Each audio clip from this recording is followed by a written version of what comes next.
I usually find if somebody isn't a pineapple person, I'm probably not going to get along with them.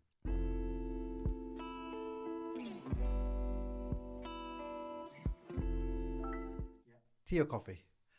I don't drink either. Really? Yeah, just What's water. your beverage? Water. Just water. Really, warm or Yeah. cold? Prefer cold, but in the winter months, I think it's nice to have a warm glass of water. Okay. Yeah. Beach holiday or city break? I've recently just been to Saltburn by the sea, which was quite nice, but it was it was a combination of walking, hiking. I can't just do the beach. It's got to be some kind of activity involved. So I would say an element of beach, definitely not the city. I'm not interested in the city.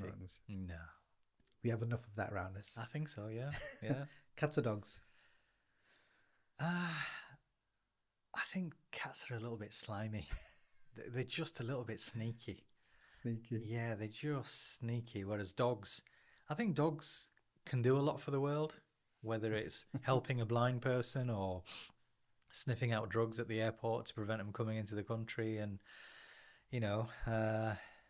rescue dogs. Yeah, they seem to be far more beneficial to society than, from my understanding of what a cat contributes to society. So I'd have to say dog all day long.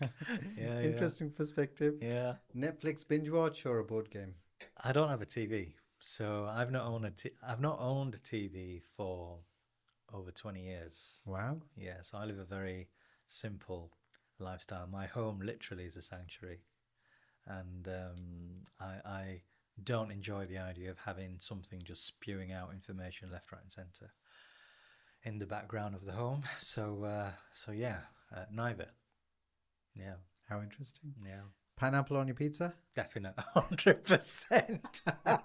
I've just had this conversation with somebody because, yeah, I think you can gauge a person's personality by whether they like pineapple or not. And I usually find if somebody isn't a pineapple person, I'm probably not going to get along with them.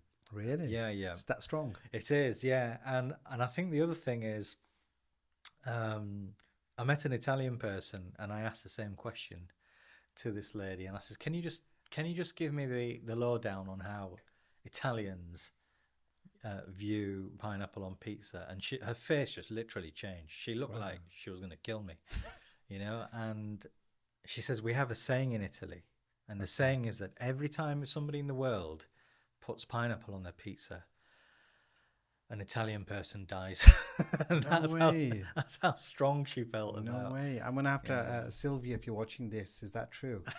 I'm just checking in with her. She's one of our beautiful friend, one of our clients. We do a number of projects with her. Yeah. And we've been out to Italy on a couple of occasions. So Check in with her. And I'm going to check in with her. Yeah, I'm going to check in with you. Yeah. Let me know what your thoughts are. Yeah. Early bird or night owl? Early. Yeah. Early? Yeah, my day starts very early. So very good. Yeah. Super. Concert or comedy show? I love laughing. I love having a joke. I think the world has become a little bit serious in many aspects of life, and that's actually one of the reasons why we've started Give and Keep.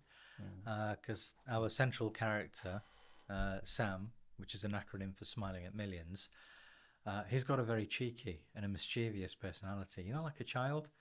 And I think we all need to laugh more. We need to have more fun.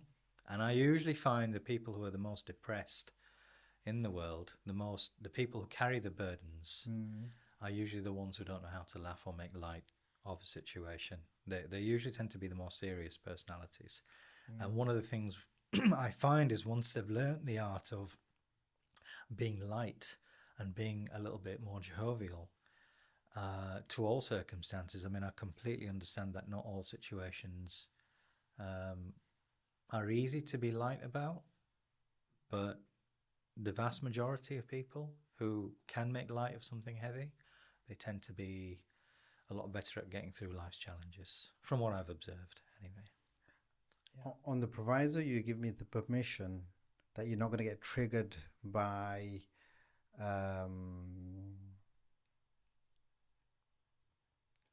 what's the best way to describe it? There was a video I saw yesterday on YouTube, and it was exactly on this topic. and it was saying the funniest guys in the room are the people carrying the most burden behind the laughs and smiles. Oh, right, okay. And it's a video. It didn't go to the extremity of what he was about to do, but oh my word, the comments and the conversations took that video viral. And if that doesn't trigger you, if you kind of get the gist of where I'm going, yes, I'll share that video with you just to grab your thoughts and opinion on that. Yeah, I think if I had to take an educated guess, the outcome of that particular scenario you're describing, I've not seen the video, but it wouldn't surprise me if it ended in the person unaliving themselves, you know, and I can understand why that would be the case. And I think this is why when people are jovial and fun-loving, they are so because they're trying to make a heavy situation light and bring that lightness to the room. And again, that's one of the reasons why we have an angel as our character, because angels have the natural ability to walk into a room and just light up the room with their energy and persona. Absolutely. And that's what we're hoping to do with our brand as well. Yeah. So true and so important. Winter, snow, or summer? Summer. I've got too much tropical blood flowing through my veins for me to be anywhere near snow. So yeah, summer all day long. Yeah. Camping or 5-star hotel? In recent years, I've really had more appreciation for being out in nature, which is why I love hiking. I love being outdoors. There's a beauty in simplicity, and sometimes that simplicity means being without all the luxurious items in life and worldly possessions, just being in a very simple, natural environment. It seems to ground your consciousness and just make you feel still in a way that luxury items I don't think would have the ability to do so. So yeah. Good point. Very good. Texting or talking? Although I prefer a face-to-face conversation with people, I can't stand using the phone for just being in group chats and stuff. I think there's a real education required to be in WhatsApp group chats and everything now, as to when you exit a group. You can't exit apparently as soon as somebody puts a picture of their breakfast on there. That's seen as being very aggressive to that person, or thumbs up apparently now is considered to be passive aggressive. So there's a real unofficial dynamic taking place in that environment where you say or do the wrong thing and you're going to be upsetting an entire group of people. So I try not to text, but for little jobs that are required to be done, or small communications or organizing meetings and stuff, text it's just a lot easier. It's just simple. Yeah. You're right. There's so we had someone in last week and she was talking all about policing or parenting devices and the education around that. And I thought it was so fascinating. Yeah. And she made a really interesting point that, you know, for a child, we don't let them just eat continuously. We say portion size. Yeah. Some adults need to know portion size as Yeah, well. yeah. But we have a portion size when they're watching TV. We manage them like, all right, you've been on there for an hour or more or less, but we don't let them sit on a TV all day long. We don't let them eat all day long continuously, but we allow them on devices all day long. We don't police that. We don't parent that. So I thought it was really interesting. And, you know, the point you touched on, I think the etiquette around WhatsApp groups, people are so, I don't know what's the word, if they're casual is probably the polite way to put it. If someone phoned me and I missed their call, I would phone them back. Yeah. And that's just, isn't that just courtesy? Yeah. You know, they don't need to leave a message, but they've obviously reached out to me. And by the time I've got back to them, ideally within 24 hours, I can then pick up that conversation, or if they're fixed, whatever. But that's a common courtesy. Yeah. And with text message, there is that kind of common courtesy as well. In WhatsApp, it seems to go out the window. People don't feel obliged to have to respond. And it goes from bad to worse on a group. Yeah. Well, I think those double tick things don't make life easier, because when people can register that you've read the message and not responded, they start to build their own. There's a pent up energy. Yeah. And they're coming for you. and you kind of sat there thinking, chill, I'm not obliged to respond to you immediately. I'll respond when I need to respond, but I think the sense of urgency that initially used to be in the world of telephones, where you rang and there was a requirement for you to call back, somehow that's Transferred. to WhatsApp. And WhatsApp was actually the third or the fourth option historically Yeah. of communication. So it's a weird one, that one. Yeah. It's yeah, the dynamics around it and the etiquettes around it, the relationship around it, I think is Yeah. really interesting. So thank you very much. You've passed with flying colours on that first part. Yeah, that just hopefully breaks the ice and gets the energy flowing. You know, really simple questions, but hopefully it'll help us go down a bit of a rabbit hole. Tell me about the business. What do you do? Yeah. So if I'm explaining what our business is to somebody who has no knowledge of the industry, I do actually struggle to communicate what the business does to a person who has no information about brand licensing and that particular industry as a whole. So I'm going to attempt to explain, and I'll just invite you to ask further questions if you feel I haven't got my information across accurately, and perhaps we can go from there. So the brand is called Give and Keep, and our central character is called Sam the Dancing Digital Angel. And the name Sam is quite deliberate. It's actually an acronym for Smiling at Millions. So the mission of Sam is to try and create as many smiles in the world as possible. Now, there's a few different ways in which we can actually achieve that objective. The first is through animation. So we've actually got Sam animated as a character in various different scenarios, in many different global languages from around the world, 108 global languages to be exact. And the idea behind that is, if you're going to be making people smile, it would be nice to do that without there being any barriers in place, especially linguistic barriers. I think it's a bit like Mr. Bean. You know, if you speak to people about Mr. Bean, he doesn't say much, but he has this magical ability to make people smile from all backgrounds and all cultures. And I think this is something I really want to do with our brand. So the ways in which we can do this is animation, gaming. We can also do it through traditional products and retail items such as stationery items or greetings. It doesn't actually matter which medium we use, but what is important is the end result and the brand experience people have by interacting with our brand. And the end result must be that they must experience fun. They must have a feeling of joy when they interact with our brand, and a sense of freedom, you know, a sense of lightness from any heaviness that they may be experiencing in life at that given time. The way licensing works is we have what's called an intellectual property, or IP as it's often known as in the industry, and this is our IP. So that would be the angel with a G&K heart. That would be what's referred to as our intellectual property. And what we do with intellectual property is we take it to a distributor or somebody who has the capacity to not only manufacture but also distribute products. So it could be this garment, for example, or a fashion item, or a retail product. And then they would license our image or our brand assets, and then produce whatever they need to produce with our approval on a larger scale for distribution to the masses, so to speak. So that concept can apply to many different genres and many different categories. But our main objective at this point is to get some low barrier to entry licensing deals across the line. So we're mainly looking at stationery items and apparel at this stage on our journey. And then the long-term objective is to go down the animation, publishing, and children's entertainment route. Yeah.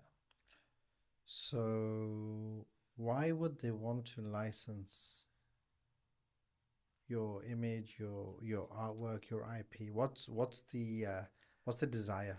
Yeah, so that's a very good question, because typically how licensing works is you have an audience that's aligned to a particular movie or a character. It could be Sonic the Hedgehog, for example, or Super Mario, whatever.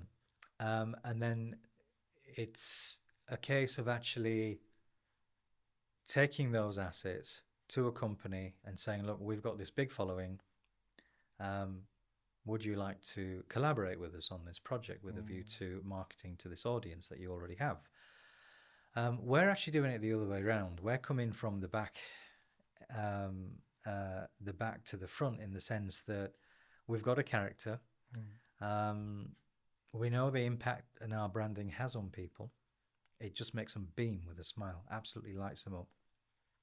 And the path that we're taking is actually the path that some of the historic brands took. So one of the most infamous brands, I suppose, that's taken that particular path is Hello Kitty. So I'm sure you may be familiar with Hello Kitty. Yeah, of course. And so Hello Kitty actually started the way we did, with an image, and then that image became more popular over time, and then eventually they expanded into animation and gaming eventually.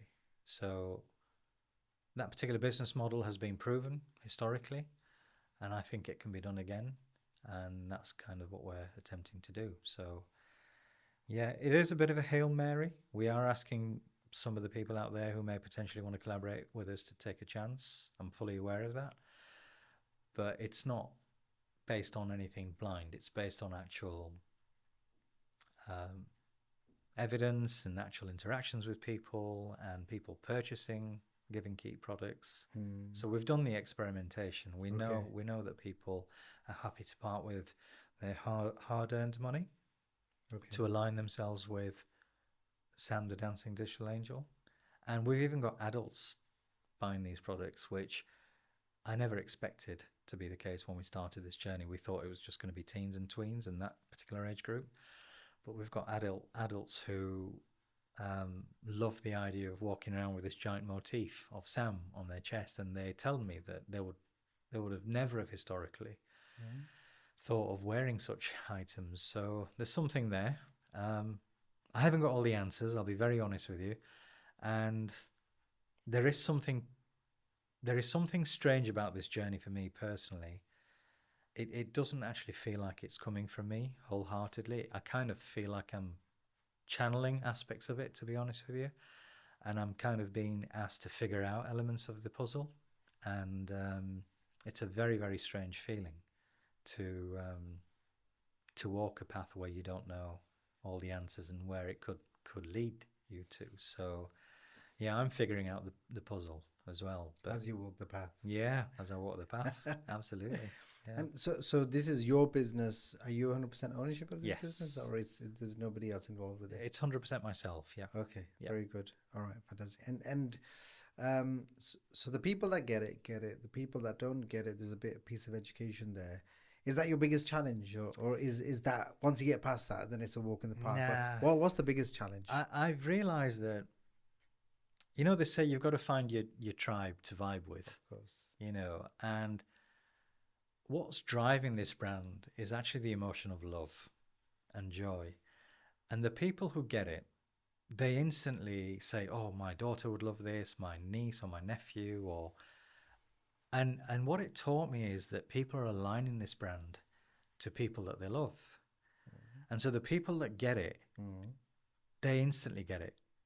And they instantly understand how it's going to impact the people that they're going to be purchasing the product for, buying the product for. The people that don't get it, they're coming from a very logical mindset. Pragmatic thinking. Very. And there's no love in that intellect when they're making that, that passion, love, motion. There's no emotion. None at all. Yeah. And so I've learned to distinguish between the two now when I'm speaking to people about this brand. However, when you're dealing with corporates and you're dealing with people who are potentially looking to license your brand, it very much falls into that category. It's all about figures and numbers and, that kind of thing. Which I'm fully aware of, and which is why we've taken steps to kind of increase our exposure on the internet and social media channels. And one of the platforms we're on is a platform called Giphy. Yeah. It's where you can send small gifts. Yeah. So we're up to 12 million views on that particular platform now. So Sam seems to be quite popular, and that's in a short space of time. What is that time? What's that short space? I'd say I was probably 7 to 8 months. Okay. Yeah, we're not talking a long Yeah. length of time. And what did you say? 12 million. 12 million, yeah. And that's a great number. Mm. How was that in comparison to other similar kind of gifts? Well, I'm sure there are other gifts out there with considerably more views. But I think the reason why that kind of just ticked a box for me personally is it made me realize that people are happy to share and align themselves to our brand, because everything on that particular platform is branded Give and Keep. And yeah, and I think the other thing, it's an interesting word that you use, comparison. I don't feel this journey requires me to compare to anybody. I think this is just like art. It's coming from you and you're sharing it with the world. And if you like it, you like it. And if you don't, you know, you're entitled to not like it. It's your choice.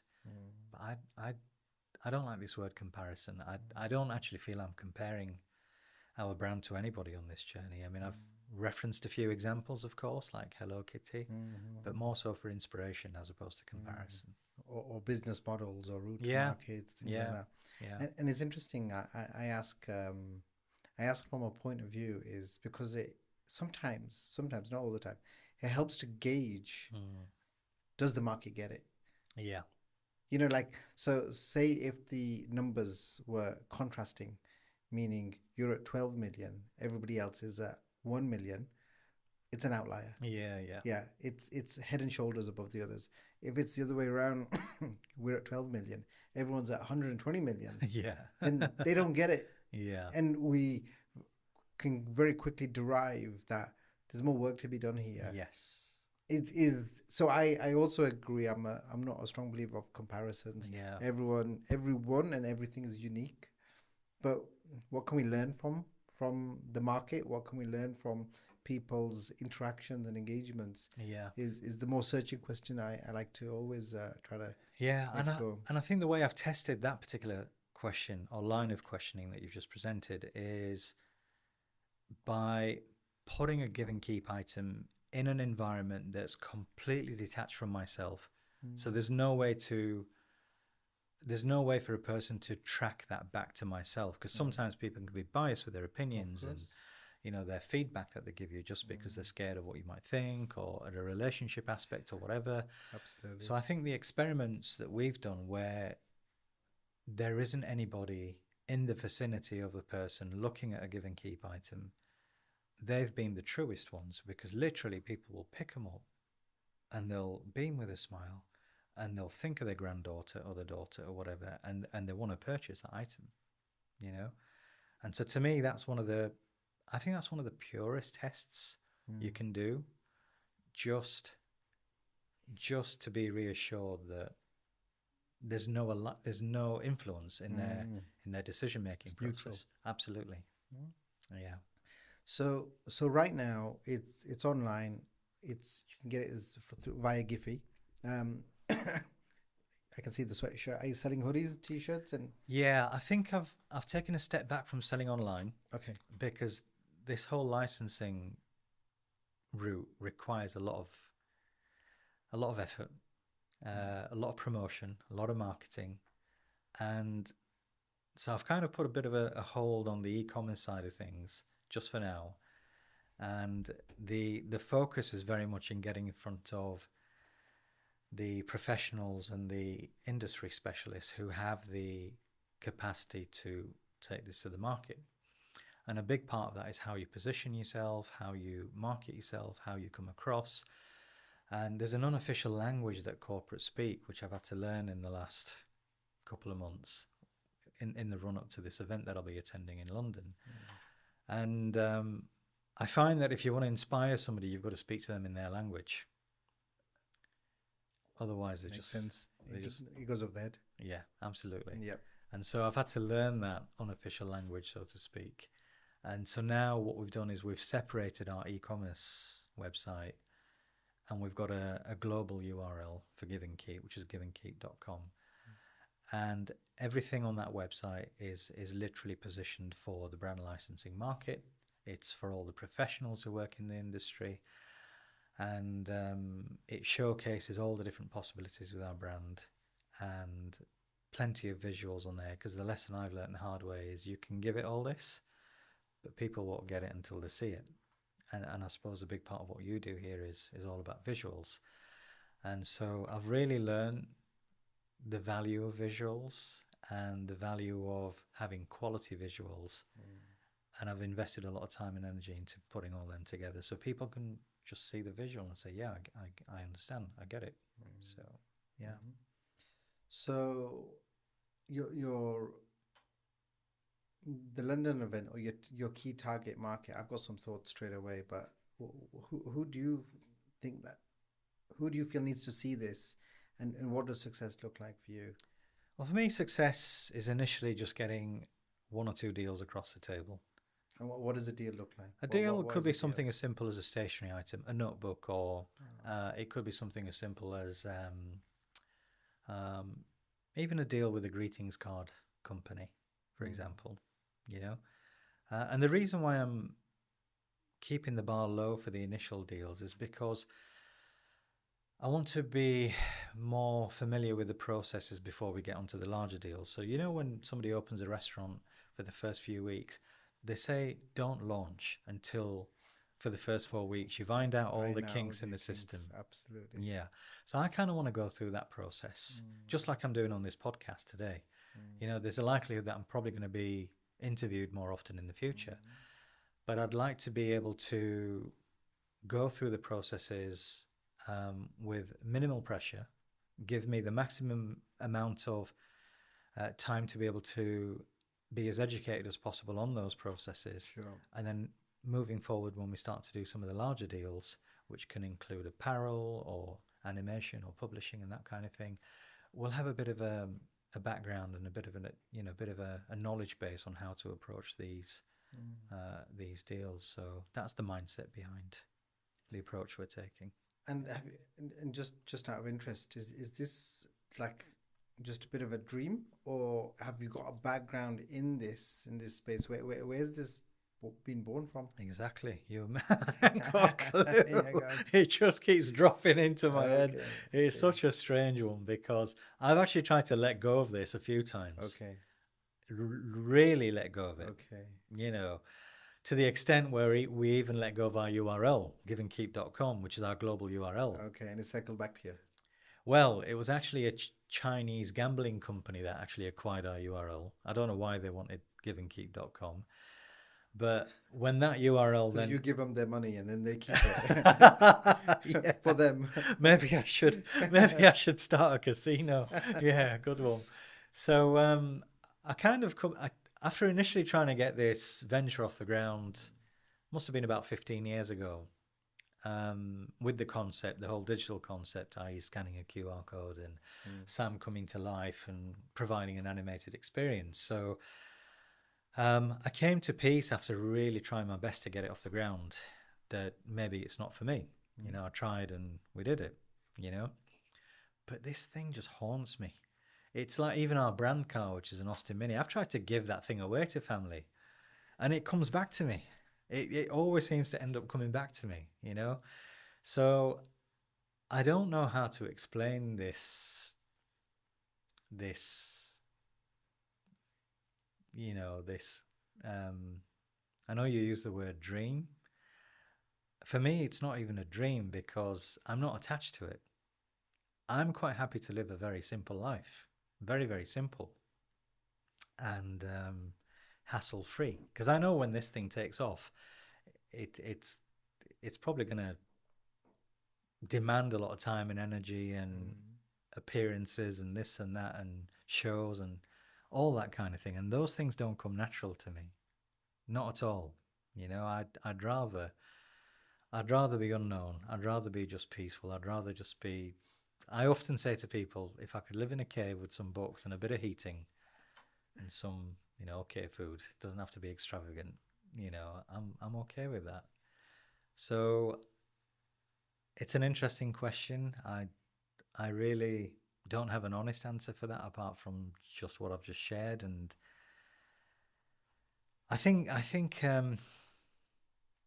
The desire is just to make as many people smile from the heart. I think one of the most beautiful experiences we've had whilst we've developed the Give and Keep brand is when you see somebody that's caught up in their own world, perhaps a little bit miserable, um, and then they interact with our brand in some shape or form, whether it's our brand car or one of our visuals, and they just instantly switch and they just start to beam with a smile.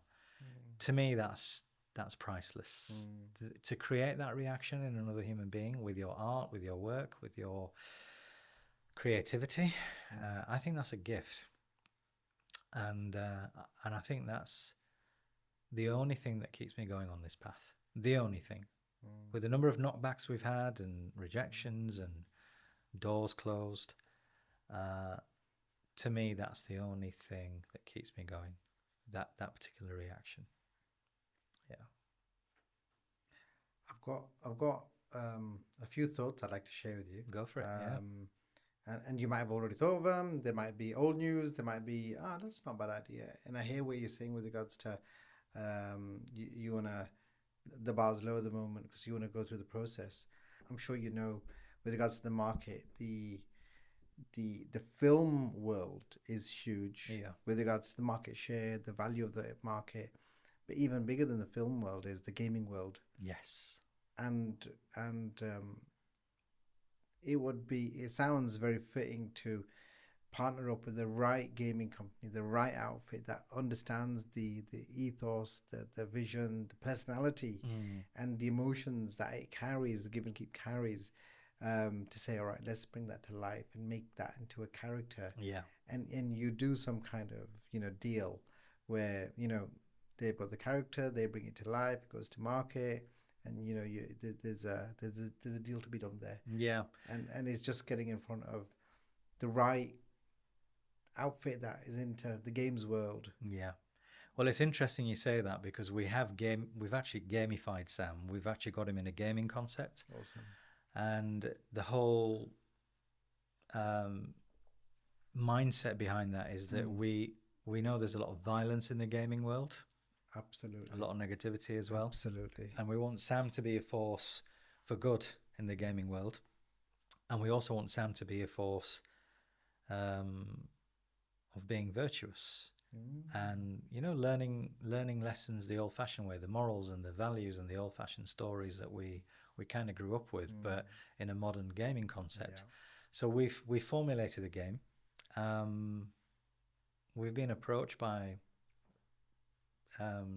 somebody quite influential in the gaming industry. Awesome.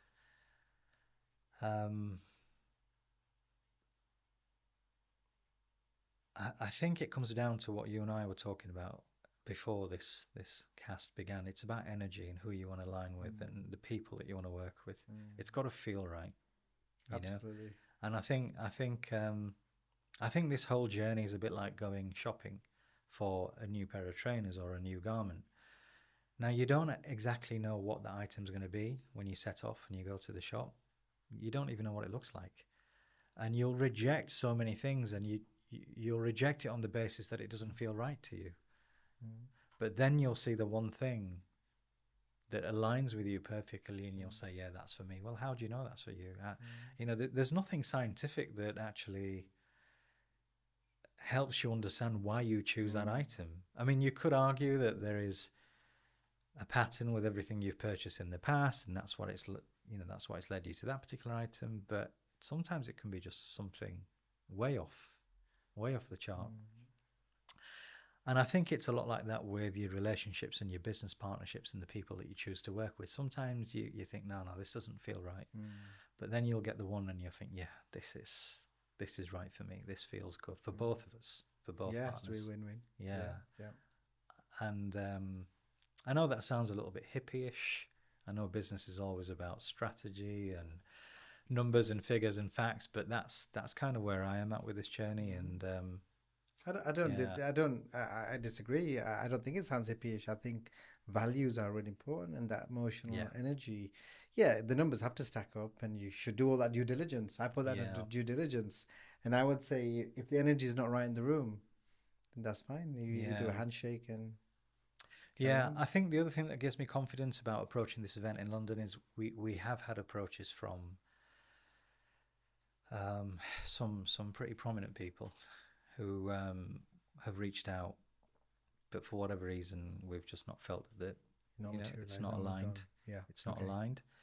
And I think that's also the main reason why I've got the confidence to go to this event. I mean, I know there'll be somebody out there looking at our material, looking at everything we've put together in the portfolio site that we've put together, and somebody's just going to look at it and think, yeah, I can work with this. I can do something with this. Bring it to life. And that's the person that we want to align ourselves to, or people we want to align ourselves to. Why now? Why not 20 years ago? Tried it 20 years ago. We were just ahead of our time. So we tried getting this off the ground. Like, when I say tried, I mean really tried. We tried everything. But when it's not your time, it's not your time. So I think we were very much ahead of our time in terms of the digital concept. So historically, you never saw so many QR codes. And I remember talking to people about this concept. And they just looked at me like I was, people look at me like I'm weird anyway, but more so when I was talking about this concept, And to me, I just thought, why is it so hard for you to understand it? It's kind of the way things are going. Everything's going digital, blah, blah, blah. So after trying and numerous attempts of trying to get this off the ground, we decided to, sometimes you've got to know when to walk away. Absolutely. Sometimes you've got to just say, okay, well, maybe not. And so when I parked everything up and I actually let even the trademark go, believe it or not, I didn't renew the trademark. I had something in my studio with Sam on it, the angel. And I was looking at it and I was thinking, and then I started to see all these QR codes pop up all over the place. And I thought, it's got to work, this thing. It's got to work. Because it makes me smile to this day. Yeah. And so that's when I decided, just right, this time we go for it. It's about timing. The climate is correct. Everybody's now on their phones. Everything's going digital. We can make this work. So, yeah, I'm confident this time around we get the job done. But I'm not forcing anything. I'm not interested in pushing anything. I'm just enjoying the journey as well, I think, and making sure that we enjoy the process as well as the destination that we want to reach as well. I think that's so important, and I say that to all our clients with regards to when working with us.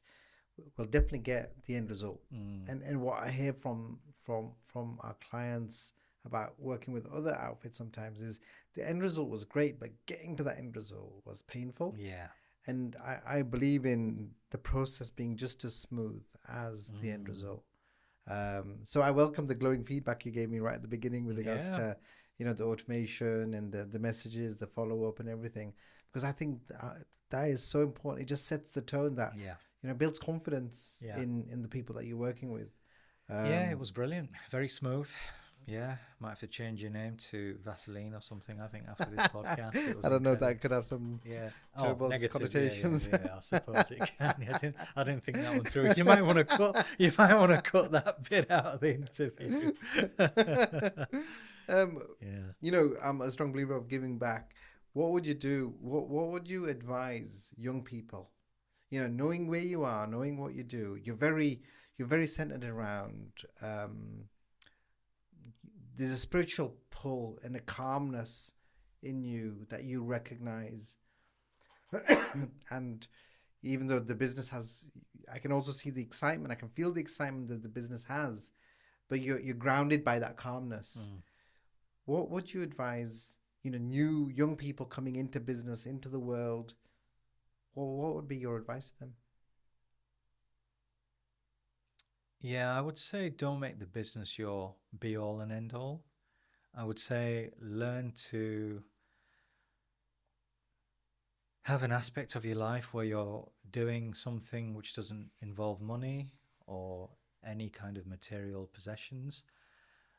You don't have to align yourself to a charity or an institution, but I would say learn the value of giving without any expectation in return. Have that component in your life where there's zero expectation for example, having a conversation with an old person that you see in the street without feeling the need to rush off and making them feel as if though they've inconvenienced you. Just learn the art of being present for that person, because that conversation will be so valuable to them, and you will receive blessings as a result of performing those kind of deeds. And blessings is not a word that's often used in entrepreneurial or business environments, but in the spiritual context, blessings are those invisible acts of kindness that you've performed over a long period of time that come to help you in your time of need. And you can actually apply that principle to business as well. You know, if you've been benevolent or kind in your business journey, there may come a time in your business journey where you need help. And so if you've put out that goodness over a long period of time, if that goodness needs to be reciprocated in some shape or form, it will come, but it doesn't have to come from the people you've helped. It will just come naturally on your journey. So I would say just learn the art of giving without any expectation in return. I'd also say learn the art of making your mind your best friend. I think many people lose their mental health or their sense of self when they're pursuing something. And I would say, just as you have a discipline of eating properly and going to the gym, I would say incorporate an element of making your mind strong so you can deal with anything that comes in your direction that's thrown at you by life. I would say be consistent with that as well. Just as you shower every day, make your mind strong every day. Yeah. Is that through meditation? Is that through how could, because I understand that physical exercise, people get it, going to the gym. How would you strengthen your mind on what's your daily practice? I mean, my daily practice is quite unique. So my day starts at 4 a.m. So my first meditation is between 4 and 4:45 a.m. So it's a very powerful time to meditate because the atmosphere is very, very still. People are sleeping, so the energy is what's considered to be high vibration. And that experience is the equivalent of being the first one into the office. You know, if you are late in the day and you're running behind, everything for that entire day will feel like a nightmare, you know. But if you're the first one in and there's nobody in, there's a sense of peace and a sense of calm in the building. And then as people come and start to make demands of your time and your energy, you're centered, you can deal with it. And so having that at the start of the day acts as a cushion, as a barrier for anything that you're going to run into. And then I would also say embark on a journey of some kind of self-study. So I do study every morning. I learn about all the things that will pull my mind into a negative direction and also how to overcome those pulls. Very powerful. It could be a desire that appears to be positive, but it's actually a cage, you know. So one of the sayings that they have in the meditation practice that I study is that sometimes you may be enticed by a golden cage.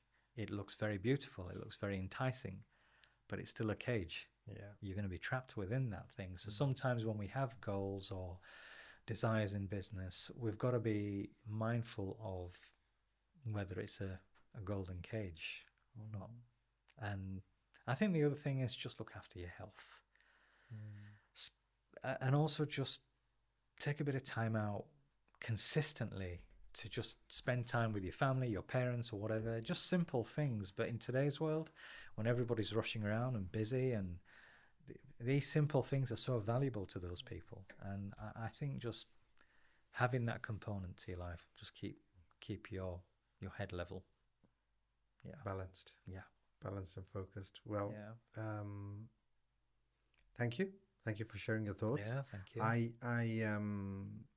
I ask one question or request one thing is keep us posted on your progress. Yes. We wish you absolute success, and I'm sure success will find you. Yes. Whether it's in 3 weeks or 3 months or 3 years. Hopefully the former as opposed to the latter. Former, yes. London sounds exciting. Yeah, very. Do shoot lots of video and photographs, and share it with us from London. Tag us in. Okay. Because that would be a nice little follow up with regards to how we can from our side, even at a distance, Yeah. we can still, be your cheerleaders Yeah, yeah. with regards I to can that. just see you with some box media pom-poms actually. Yeah. Just doing a bit of a routine. Your So your sense of imagination is, it's running a bit wild. Yeah. and no, I think it's really interesting, and I mean, yeah, keep us in the loop with Yeah, regards will to do. Yeah. progress. Thank you for the invitation. Very grateful. No, you're welcome. Yeah. I enjoyed the conversation, and even beyond the podcast element, I meant everything I said with regards to you come across absolutely grounded, and that centered kind of feeling of how well you compose yourself, and you Not articulate. always. Not always. I'm on a learning journey as well. Well, so we're all on a journey, and our life's a roller coaster. The best of times. yeah. So we constantly we're a blunt instrument or a rough rock, but we just gotta keep smoothing away, I like that. chipping away. Yeah. and Maybe that's a reason to keep a belly then, to be well rounded and, and smooth. Yeah, I like it. Very nice. That's one way to look at it as well.